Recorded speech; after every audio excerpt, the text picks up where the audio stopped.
What happens when a late-night conversation stops being entertainment, and starts becoming something real? What happens when the laughter fades, the smiles crack, and two powerful personalities, Stephen Colbert and Edward Norton, find themselves no longer playing roles, but defending who they truly are?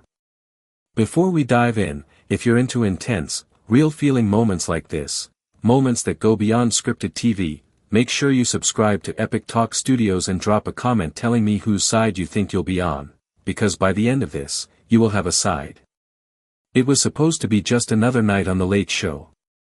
The kind of night where the lights glow warm, the band plays smooth, and the audience settles in expecting laughter, clever jokes, and a charismatic guest promoting their latest project. Nothing out of the ordinary. Nothing unpredictable. But behind the scenes, something already felt off. Backstage, just minutes before the show began, there was a subtle tension, one of those feelings you can't quite explain but everyone senses. Crew members moved a little faster than usual. Producers exchanged quiet looks. Even the usual pre-show chatter had an edge to it. Edward Norton sat in his chair, composed, but not relaxed. His posture was upright, almost rigid.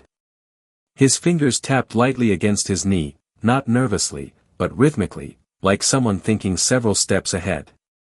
He wasn't flipping through notes. He wasn't rehearsing answers. He was just waiting. Across the studio, Stephen Colbert stood near his desk, reviewing his cue cards. Normally, he'd be joking with the crew, throwing in last-minute quips. Tonight? His expression was focused. Sharper than usual. There was humor there, but it felt loaded. Something had been brewing. Maybe it was the recent interviews. Maybe it was comments taken out of context. Maybe it was just two strong minds who weren't going to play along with the usual late-night dance. Whatever it was about to unfold live. The band kicked in. The lights rose. The applause hit like a wave. Stephen Colbert walked out to thunderous cheers, his trademark smile in place. He delivered his opening monologue with precision, jokes landing, audience laughing, everything running like clockwork. But if you looked closely, there were moments. Tiny pauses. A glance at the cards that lingered just a second too long. A punchline delivered with just a bit more edge than usual. The audience didn't notice. But the tone, it was shifting. And then it was time. "Ladies and gentlemen," Colbert said, adjusting his jacket slightly, "my next guest is an Academy Award-nominated actor, known for his incredible range and dedication to his craft. Please welcome Edward Norton." The applause erupted again. Edward Norton walked out calmly, almost deliberately. No exaggerated gestures. No over-the-top charm. Just a nod, a slight smile, and a firm handshake with Colbert. They sat. For a moment, everything looked normal. Colbert leaned in slightly, smiling. "Edward, it's great to have you here." Norton nodded. "Good to be here, Stephen." The tone was polite. Professional. Controlled. But underneath it, something was tightening. Colbert began with the usual questions, safe territory. The new project. The preparation. The challenges of the role. Norton answered thoughtfully, articulately.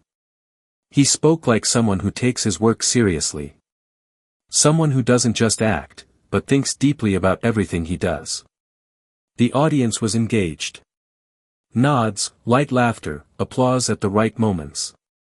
Everything was going exactly how it should. Until it wasn't. Colbert leaned back slightly, glancing at his card, then back at Norton. "And you've always been someone," he said carefully, "who doesn't just follow the script, on screen or off." A small shift. Norton's expression didn't change much, but his eyes sharpened.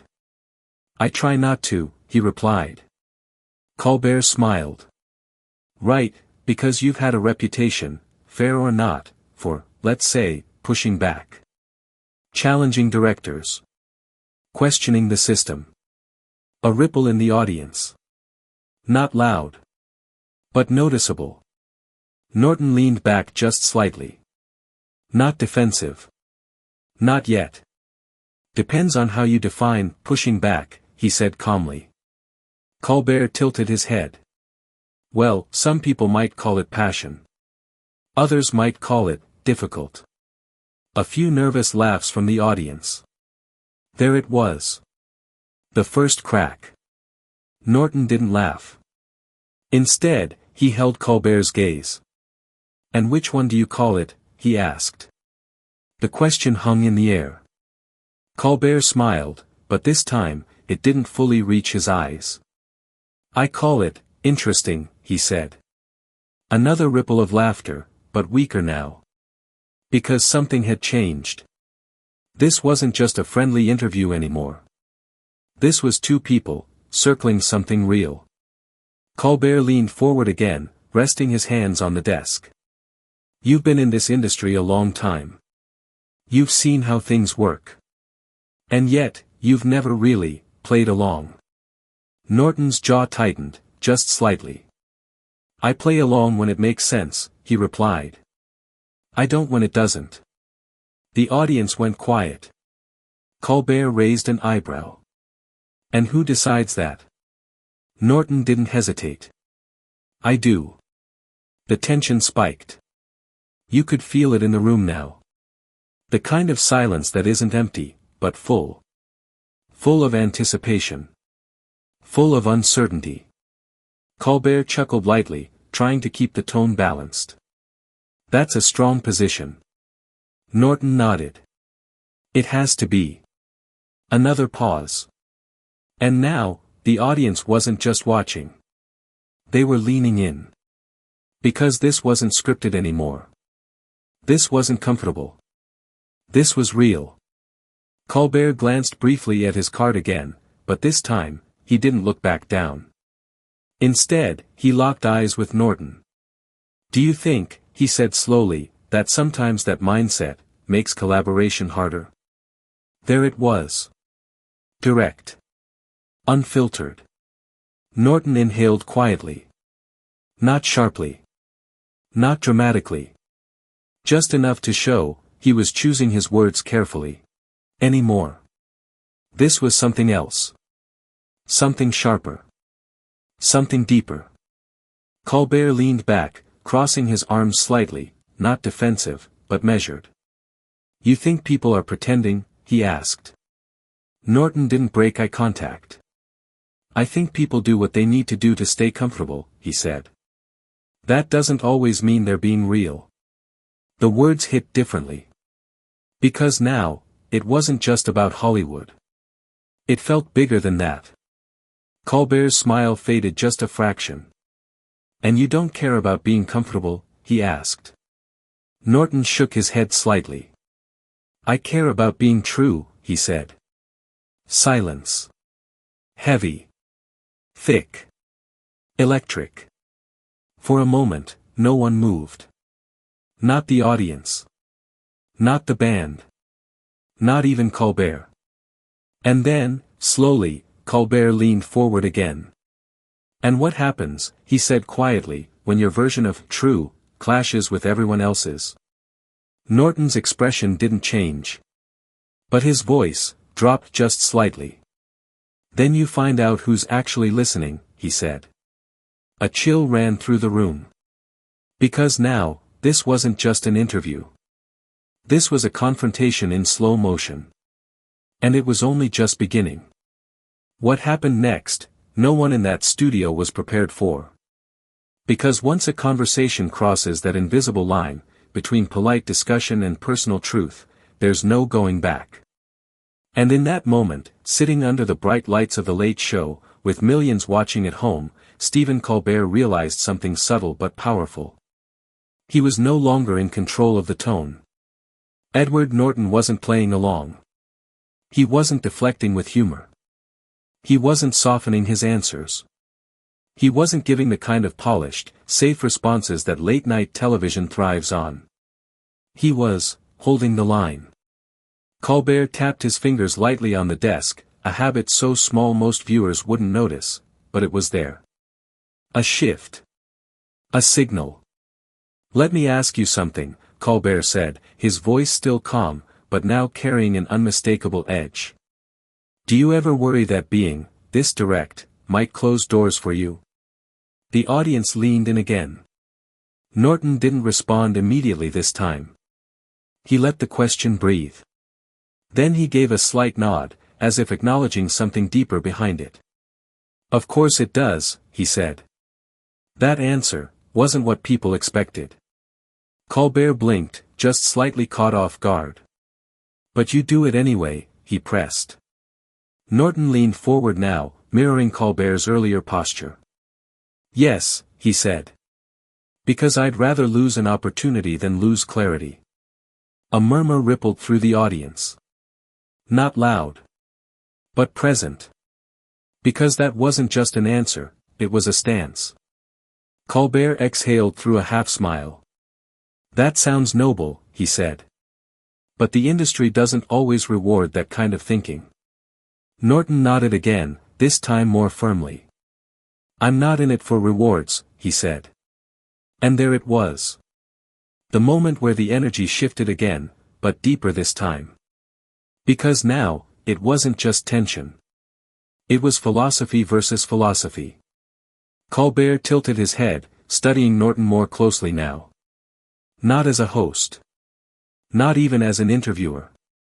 But as someone trying to understand, or maybe challenge, another person's worldview. "So what are you in it for?" Colbert asked.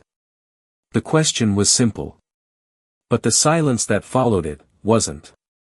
Norton's eyes flicked briefly toward the audience, then back to Colbert. "For meaning," he said. "No hesitation. No performance. Just truth, as he saw it." The audience reacted, not with laughter, but with something quieter. Respect. Curiosity. A kind of tension that wasn't uncomfortable, but undeniable. Colbert let out a soft chuckle, shaking his head slightly. "Meaning," he repeated. "That's a big word for late-night TV." A few laughs broke the tension, but not completely. Norton didn't smile this time. "That's kind of the point," he said. Colbert's eyebrows lifted. "The point is to make it uncomfortable?" he asked. Norton leaned back again, but his gaze never broke. "The point is to not pretend everything is lighter than it actually is," he said. Another pause. Longer this time. Because now, the conversation wasn't dancing around anything. It was stepping directly into it. Colbert glanced toward the audience for just a split second, almost instinctively, then back to Norton. "You think this is all pretending?" he asked, gesturing lightly around the set. Norton followed the gesture. The lights. The desk. The band. The audience. Then he looked back at Colbert. "I think it's a version of reality," he said. "But not the whole thing." The air tightened again. Because that wasn't just a comment about television. It felt like a comment about everything. Colbert leaned forward once more, this time slower. "And you're here to show the whole thing?" he asked. Norton's expression softened, but only slightly. "I'm here to not hide from it," he said. That line landed hard. Somewhere in the audience, someone clapped, just once, before quickly stopping. Because even the audience didn't know what the right response was anymore. This wasn't a performance they were used to. Colbert smiled again, but now it was thinner. Tighter. "You know," he said, "most guests come here to talk about their films." A few scattered laughs. Norton nodded. "I am," he said. Colbert blinked. There was a beat. Then Norton continued. "The film is about truth," he said. "About what people avoid. About what they don't say out loud." Colbert leaned back slowly, absorbing that. "And you thought this would be the place to explore that?" he asked. Norton didn't hesitate. "I think every place is the place," he said. The audience shifted in their seats. Because now, it was clear. This wasn't just promotion. This was something personal. Colbert's tone changed, subtly, but unmistakably. Less playful. More pointed. Or maybe, he said, you just don't like being questioned. A ripple. That one hit differently. I think it's what this format often does, he said. Colbert's fingers tapped the desk again. Faster this time. So it's the format's fault, he said. Norton shook his head. No, he said. It's the comfort level. Another pause. And now, the tension wasn't just building. It was pressing. Colbert leaned forward again, closer than before. And you're uncomfortable right now? He asked. Norton met him halfway. No, he said quietly. Are you? That question. It didn't just hang in the air. It cut through it. The audience froze. Because now, for the first time, it felt like the roles had reversed. Colbert opened his mouth slightly, then closed it. Just for a second. Just long enough for people to notice. Then he smiled again, but this time, there was something else behind it. Resolve.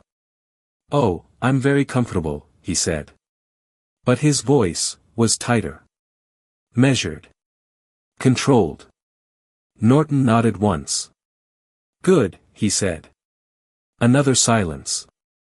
But this one was different. Because now, both men knew exactly where they stood. And neither of them was backing down. Colbert straightened his posture. Let's talk about something specific, he said. You've been known to challenge directors on set. Rewrite scenes. Push back against decisions. Norton didn't flinch. Collaborate, he corrected.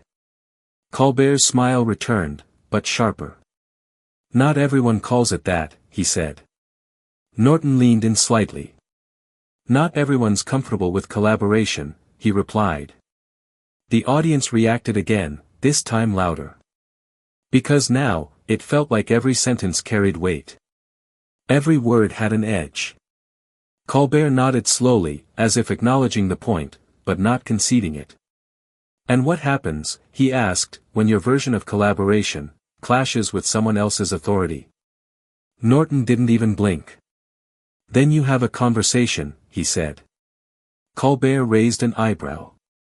And if that conversation doesn't go your way? Norton paused. Just for a moment. Then he said something that shifted the entire atmosphere again. Then you decide what you're willing to compromise, he said. The audience went quiet.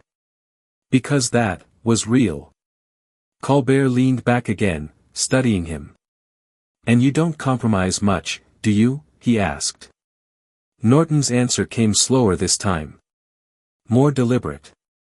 I compromise where it matters less, he said. Not where it matters most. A long pause followed. Because now, it wasn't just about acting. It wasn't even about the industry anymore. It was about something bigger. Principles. Identity. The cost of standing your ground. Colbert looked down at his cards for a moment, then set them aside completely. A subtle move, but a significant one. Because now, this wasn't about the script anymore. This was personal. You know, Colbert said quietly, there's a fine line between conviction and control. The words were calm. But the implication wasn't. Norton didn't look surprised. If you're afraid of losing control, he said, conviction can look threatening. A collective murmur filled the room. Because that line hit. Colbert leaned forward one more time. Closer than ever. And are you saying I'm afraid? He asked. The room went still. Norton held his gaze. Completely steady. No, he said. A beat. Then, I'm saying most people are. The silence that followed was deafening. Because now, there was no pretending left. No buffer. No safety net. Just two men, under bright lights, saying exactly what they meant. And somewhere, off to the side of the stage, a producer shifted nervously. Because this was no longer just a tense interview. This was something that could go anywhere. And the question wasn't if it would escalate further. It was how far it would go. And that's the thing about moments like this. They don't explode all at once. They build. Slowly. Quietly. Until suddenly, there's nowhere left to go but forward. The air inside the studio had changed completely now. What started as a polished late-night interview had transformed into something raw, something unpredictable, something no cue card could guide. At his desk, Stephen Colbert sat a little straighter, his usual rhythm gone. No quick joke. No easy pivot. Just focus. Across from him, Edward Norton remained composed. Calm. Still. That contrast was impossible to ignore. One man holding the structure together. The other quietly dismantling it. Colbert let out a small breath, then leaned forward again, his hands clasped lightly this time, as if grounding himself. You know what's interesting, he said, voice steady but quieter now. You talk about truth like it's something people are avoiding, but maybe sometimes, people just choose a different version of it. A few audience members nodded. It sounded reasonable. Measured. Safe. Norton listened, really listened. Then he gave a small nod. They do, he said. A pause. Then he added, but that doesn't make all versions equal. The reaction was immediate. A wave of murmurs rolled through the audience. Because now, the conversation wasn't just tense. It was philosophical. Personal. Almost confrontational in a deeper way. Colbert's lips pressed together briefly. He tilted his head. And who decides that? He asked. It was the same question as before. But this time, it landed heavier. Norton leaned forward slightly. Not one person, he said. But you can feel the difference between something that's honest, and something that's convenient. Silence. Colbert tapped the desk once. Convenient for who? He asked. Norton didn't miss a beat. Whoever's afraid to lose something. That line. It didn't just land. It lingered. Because now the room wasn't just watching two people talk. They were watching two mindsets collide. Colbert leaned back, exhaling slowly. And what do you think I'm afraid of losing? He asked. There it was. Direct. Personal. No more layers. The audience went completely still. Even the band members in the background had stopped shifting, stopped adjusting instruments. Everything was locked in. Norton didn't rush his answer. Because then, but I think everyone in this position has something they protect, he continued. Colbert's eyes narrowed just slightly. And you don't? He asked. Norton nodded. I do, he said. But I try to be aware of it. That word again. Aware. It echoed. Colbert gave a soft chuckle, though it carried less humor now. Awareness doesn't make it easy, he said. Norton shook his head.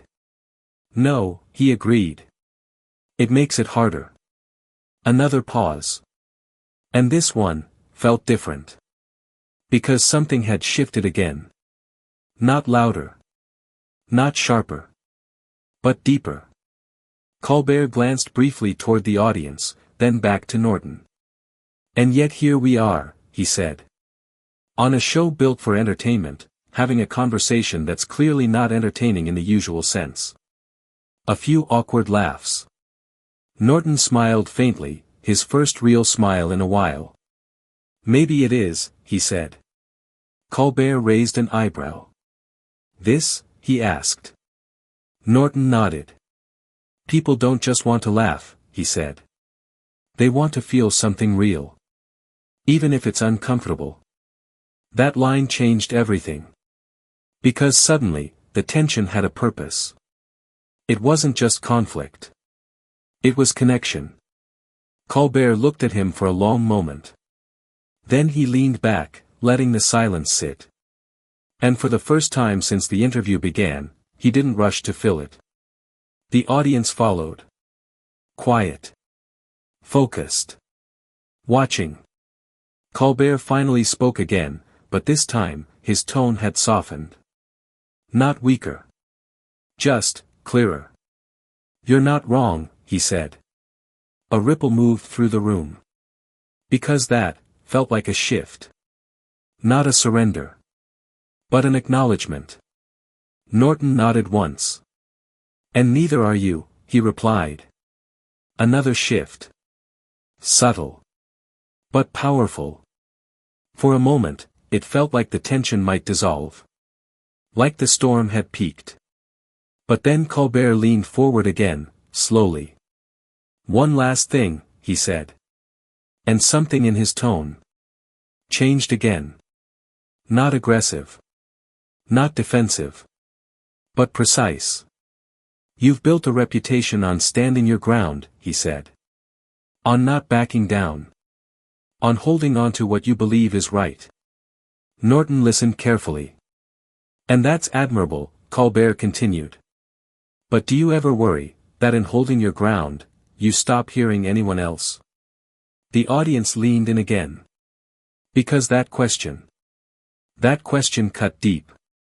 Norton didn't answer immediately. For the first time all night, he looked away. Just briefly. His eyes dropped toward the desk. His fingers pressed together. And when he looked back up, there was something different. Not weakness. Not uncertainty. But reflection. "It's possible," he said quietly. The room stilled. Because that was the first moment of vulnerability. Real vulnerability. Colbert didn't interrupt. Didn't push. He just waited. Norton continued, "But I think the bigger risk," he said, "is never standing your ground at all. A beat. And just becoming whatever the room expects you to be." Silence. Heavy. Deep. Final. Because that line didn't just answer the question. It ended the argument. Colbert sat still. Completely still. His expression unreadable for a moment. Then. Slowly. He nodded. Not exaggerated. Not performative. Just once. And in that nod, there was something rare. Respect. The tension didn't disappear. But it changed. It wasn't a clash anymore. It was recognition. Two different approaches. Two different philosophies. Both, valid in their own way. Colbert leaned back, exhaling. "Well," he said softly, "this has been different." A wave of laughter broke through the room, genuine this time. Not forced. Not nervous. Relieved. But also, impressed. Norton allowed himself a small smile. "Yeah," he said. "It has." Colbert looked at him one last time. And then, with that familiar late-night timing, just a second slower than usual, he turned to the audience. "My thanks to Edward Norton," he said. The applause came strong. Loud. But not chaotic. It felt earned. Norton stood. Colbert stood with him. They shook hands again. This time, firmer. Longer. And just for a moment. Neither of them let go. Then Norton turned. And walked off stage. No dramatic gesture. No visible frustration. Just a calm, steady exit. But the impact stayed. The cameras pulled back. The band began to play. The show moved on. But something had shifted in that room, and for everyone watching. Because what they had just seen wasn't just an interview.